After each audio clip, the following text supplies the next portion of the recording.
Welcome to today's Daily Brief Explainer, where we're looking past the flashy mainstream headlines to uncover a massive market deception happening right under our noses.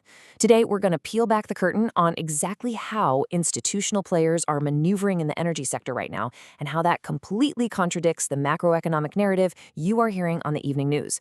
Seriously, if you want to understand what's actually driving inflation expectations and where prices are really headed, you've got to look at what the big money is doing, not just what they're saying. Okay, let's dive right into this core philosophy. To truly understand current market dynamics, you kind of have to accept a hard truth. The market's primary goal is often to trick the majority. And look, this isn't some grand shadowy conspiracy. It's literally just the mechanics of liquidity. Think about it. For massive institutional players to sell their huge positions, they need a massive wave of optimistic buyers to sell to, right? And conversely, to buy huge positions, they need a panic of sellers.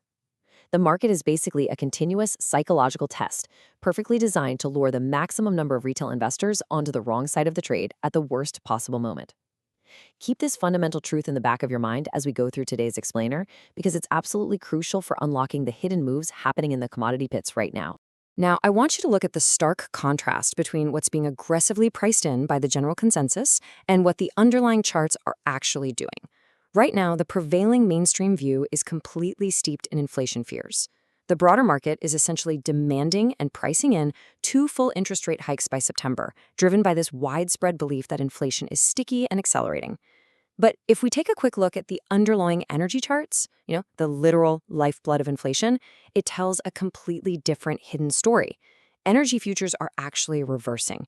And this massive disconnect, that is exactly where the trap is set. Let's move on to Section 1, the diesel market trap, or as it's better known, an engineered squeeze. So, diesel futures are obviously a crucial component of global supply chain costs, and they recently experienced this historic surge. And the media? Well, they feed us these absolute certainties to justify buying into the spike. You open any financial news portal and you're going to see the exact same talking points. Historically low inventories are making supplies tight. Geopolitical conflicts in the Strait of Hormuz are threatening shipping lanes. Targeted bombings of Russian refineries are disrupting output. And there's a structural reduction in U.S. refining capacity. It all sounds incredibly logical, doesn't it? Like a guaranteed slam-dunk recipe for higher prices. But as a smart investor, you have to realize that by the time you hear these fundamentals broadcasted to the masses, they are already fully priced in by the smart money. Those headlines aren't actionable intelligence for you. They're the bait to get you to buy at the absolute top. Let's look at the actual mechanics of exactly how this trap was sprung around July 8th. It is a textbook institutional shakeout. First, the big players make small strategic buys to push the price just barely above the recent June 8th resistance highs. Why? Because they know exactly where retail traders place their buy stops, those orders meant to catch a breakout. The very second the price peaks above that line, an avalanche of retail buy stops gets triggered en masse. Suddenly, there's a massive frenzy of retail buying. And what happens next? Step 3. Institutions use that exact moment of maximum retail enthusiasm to sell massive volume into the rally. They unload their positions, satisfying all that retail demand. Once the institutions are done selling, the buying support just completely vanishes, and in step 4, prices immediately plummet, leaving the retail traders trapped at the absolute high. It is a brutal downward whiplash. So the crucial point for us is figuring out where this engineered drop is actually taking us. Our first immediate downward target for diesel futures is a retreat back to the July 7th support level, which sits squarely at 3.237. Once that trap is sprung and the artificial buying pressure is removed, the market is just naturally gravitating back to its most recent structural base. But we've got to look a little deeper. If the sell-off continues down to the true origin of the last upward leg, we are looking at a much more significant drop. This would take us all the way back to the July 2nd lows of 3.151.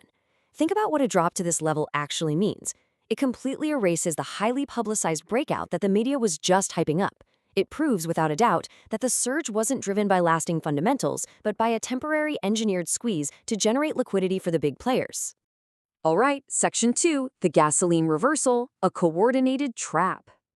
Now, just to prove to you that this isn't some isolated incident, let's look at how gasoline futures build a much broader picture of market manipulation. Look at this timeline for the gasoline trap.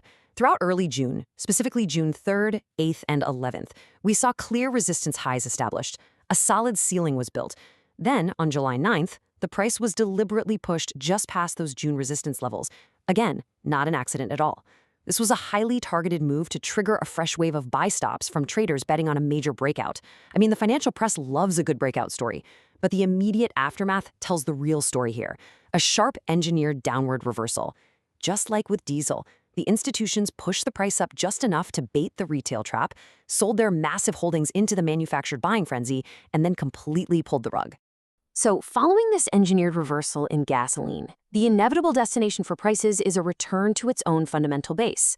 For gasoline, that means a retreat back to the July 2nd origin level of 2.855. When you see two major energy commodities displaying the exact same artificial breakout and subsequent collapse at the exact same time, you have to recognize it for what it truly is: a coordinated institutional shakeout, not a fundamental shift in global energy demand. Let's pull this all together in Section 3, the macroeconomic reveal, flipping the narrative.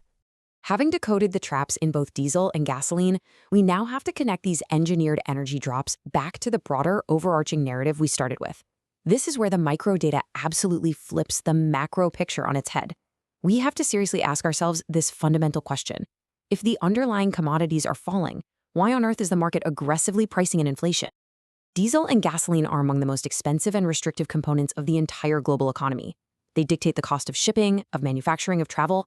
They are literally the bedrock of the consumer price index. If institutional money is actively driving the prices of these critical energy components down and engineering elaborate traps to do so, why is the broader market consensus still terrified of sticky inflation and demanding multiple interest rate hikes? The data simply does not support the fear. The inflation narrative, much like those energy breakouts, appears to be a total illusion maintained for the masses, while the smart money positions itself for a completely different reality. Which brings us to the ultimate puzzle. I want to leave you with a final, provocative thought to really ponder over the weekend.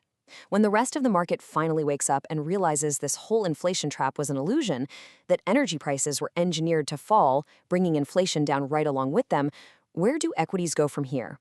If the heavy pressure of rising interest rates is suddenly lifted because the inflation boogeyman just vanishes, how will the stock market react by year-end? Thank you so much for joining me for today's Daily Brief Explainer. Remember, keep your eyes on the charts, not the headlines.